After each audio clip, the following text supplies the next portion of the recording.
साथियों, स्वाभाविक है कि जीने की इच्छा मुझ में भी होनी चाहिए।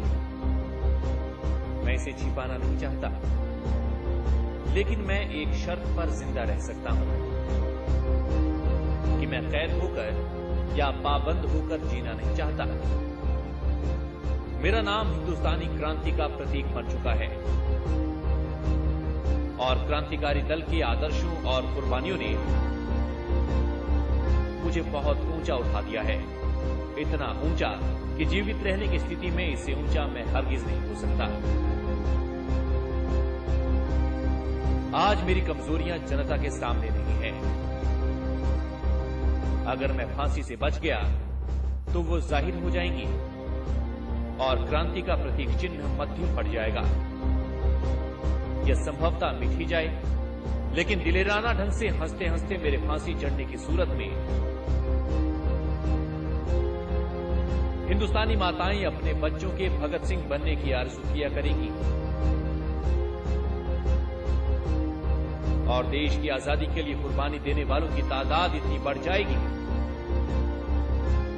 कि क्रांति को रोकना साम्राज्यवाद या तमाम शैतानी शक्तियों के बूते की बात नहीं रहेगी। हाँ, एक विचार आज भी मेरे मन में आता है कि देश और मानवता के लिए जो कुछ करने की हसरतें मेरे दिल में थीं, उनका हजारों भाग भी पूरा नहीं हो सका। अगर स्वतंत्र जिंदा रह सकता, तब शायद इन्हें पूरा करने का अवसर मिलता और मैं अपनी हसरतें पूरी कर सकता। इसके अलावा सिवाय मेरे मन में कभी कोई लालच फांसी से बचे रहने का नहीं आया। मुझसे अधिक सौभाग्यशाली कौन होगा? आजकल मुझे खुद पर बहुत गर्व है। अब तो बड़ी बेताबी से अंतिम परीक्षा का इंतजार है। कामना है कि ये और नजदीक हो जाए।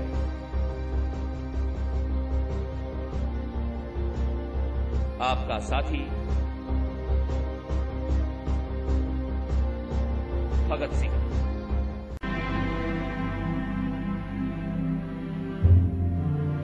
भगत सिंह कौन थे, कहां के रहने वाले थे, उनका जन्म कब हुआ, इन तमाम बातों का जिक्र हम नहीं करेंगे। वैसे भी भगत सिंह जैसी एक शख्सियत को किसी जगह और तारीखों में नहीं बांटा जा सकता।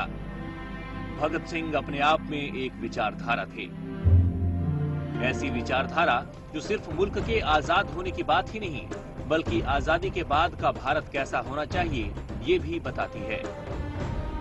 देश की आजादी के लिए 23 मार्च 1931 को भगत सिंह के साथ उनके दो साथियों राजगुरु और सुखदेव को अंग्रेजी हुकूमत ने फांसी दे दी। लेकिन भगत सिंह, राजगुरु और सुखदेव की शहादत के बाद पूरे देश में ऐसा माहौल बना कि अंग्रेजी हुकूमत की चूल्हे ही गई।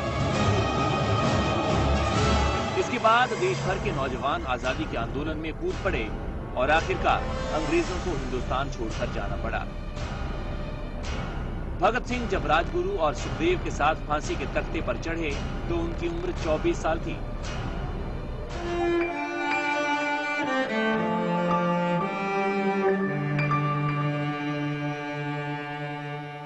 लेकिन इस महान क्रांतिकारी ने इस छोटी सी उम्र में वो कर दिखाया जो किसी की भी सोच से परे है। फिर चाहे जेल में 71 दिन की भूख हड़ताल हो या असेंबली में बम फेंकने की घटना, इस बम को फेंकने का मकसद किसी को नुकसान पहुंचाना नहीं था और हुआ भी ऐसा ही।